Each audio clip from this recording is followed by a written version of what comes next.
yang spesial kamu kepada tunggu-tunggu bapak-bapak, ibu-ibu, kepada Allah Subhanahu wa Ta'ala, yang mana di Ba'uro yang berbahagianya gedanyo sama-sama dapat berhadir. Ini Pak sama.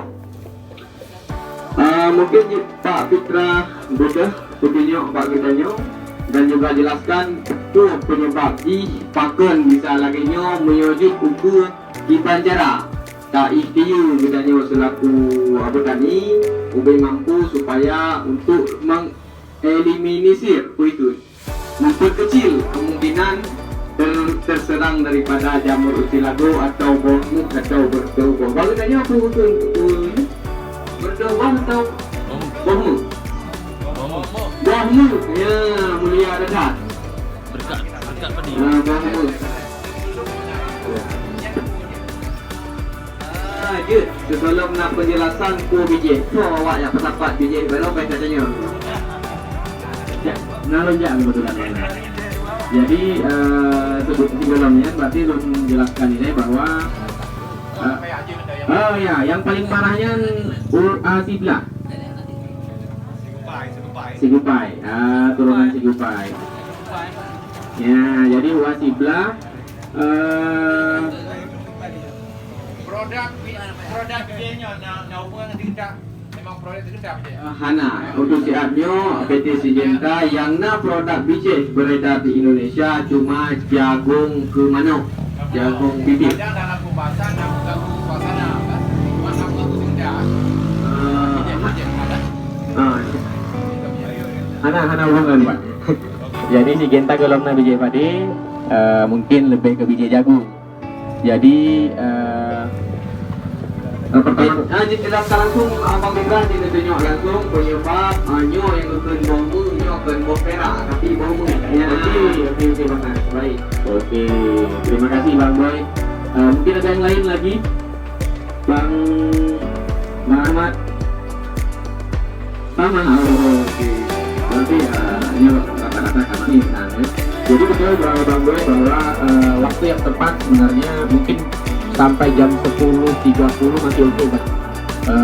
Selebihnya itu mungkin kita bisa berhenti dulu, kemudian melanjutkan sore hari, mungkin setelah asar sampai jam 6 sore. Sedang cocok menyerang karena kita sedang memasuki musim hujan, kemudian cuaca juga panas dan kelembaban juga tinggi.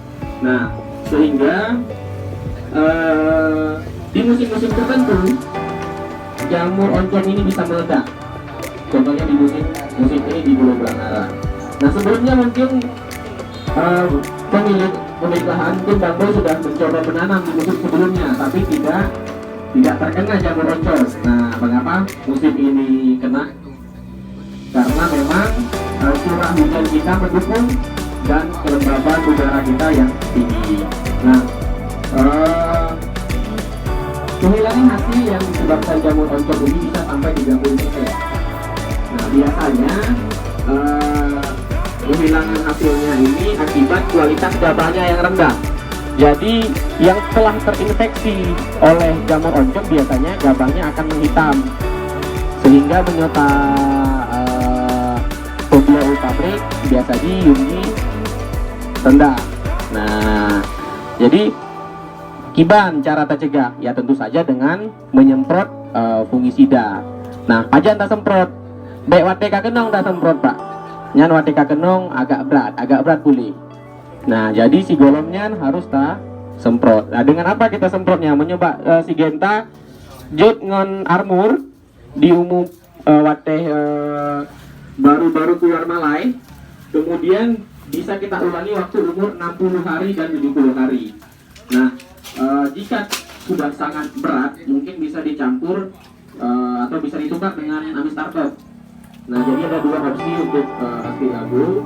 Bisa dengan yang juga paling sering saya temui, yaitu ceki leher. Nah, ini salah satu ceki leher Pak, bisa dilihat. Ceki leher ini diakibatkan oleh gelas. Nah, ciri-cirinya gabah masih terisi, tapi hanya di ujung saja. Kemudian patah karena leher malainya busuk akibat diserang oleh belas. Belas juga penyakit yang sangat ganas. Saya teringat musim lalu itu parah serangan di beberapa tempat, hampir merata.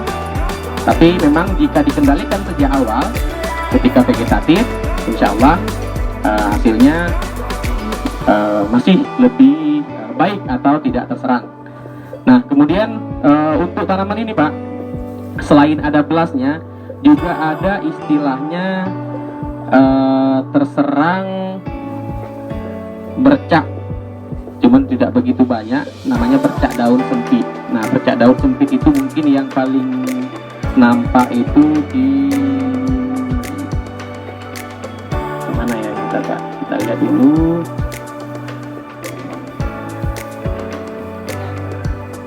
Oke, mungkin di sini memang yang paling nampak ini Pak. Ciri-ciri daun kenang bercak daun sempit. Di bercak di memanjang. Betul. Jadi bercak di memanjang, bisa menurunkan hasil sampai 40%, 50%. Memang takalan ya biasa mendeng, tapi efeknya adalah malah tidak bernas.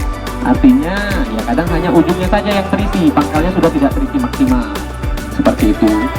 Nah, paling parahnya jika sudah parahnya bisa kering juga daunnya Pak. Seperti ini. Kemudian ada juga yang terserang kresek. Mungkin kalau kresek sudah tidak asing lagi. Ini mungkin hanya beberapa daun saja yang kelihatan terserang kresek. Biasanya kalau kresek itu begitu daunnya kita copot, kita petik-petik kayak gini, kita pelintir seperti ini, bisa hancur Pak. Hancur maksudnya bisa jadi gimana ya bilangnya? Kalau kita pelintir seperti ini, itu biasanya akan menjadi patahan-patahan kecil kayak abu gitu bisa. Karena memang jaringan tanamannya terserap habis atau termakan habis oleh bakterinya, seperti itu ciri-cirinya. Nah, ini juga bisa menyebabkan kerugian yang tinggi, bahkan bisa 70% kehilangan hasil kalau kita abai. Nah, pencegahannya tentu saja dengan bakteri sidang, karena memang penyebab jamurnya adalah bakteri. Nah, ini memang ada beberapa titik, ini ada belas juga, ada kresek juga, bercak sempit juga ada. Jadi bukan tidak mungkin satu tanaman bisa kena banyak penyakit kalau kita abai. Nah, di sini mungkin yang paling parah yang tadi saya katakan. Kemudian juga bisa kita lihat Pak, ini juga ada kena gesong. Jadi mungkin kalau gesong mudah dikenali, mungkin hitam-hitam, kemudian bercak di gabahnya. Tapi ini mudah kita kendalikan. Pakai baju semprot biasa, atau di kita ada alika untuk menyemprot gesong.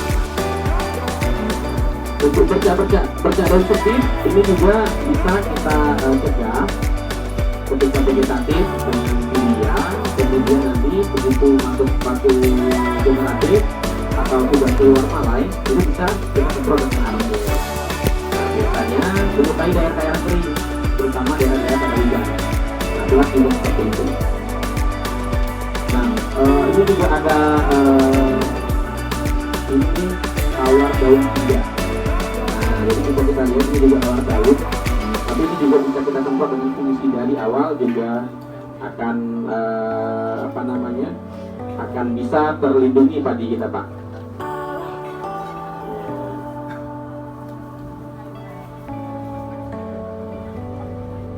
Pak Bang Asmono, Bonas, mungkin Bang bisa kembali Bang dulu Bang. Oke. Mungkin biar paham. Bapak itu ada yang mau memantau padi kilo, biar kita lebih biar diidentifikasi langsung. Seperti itu.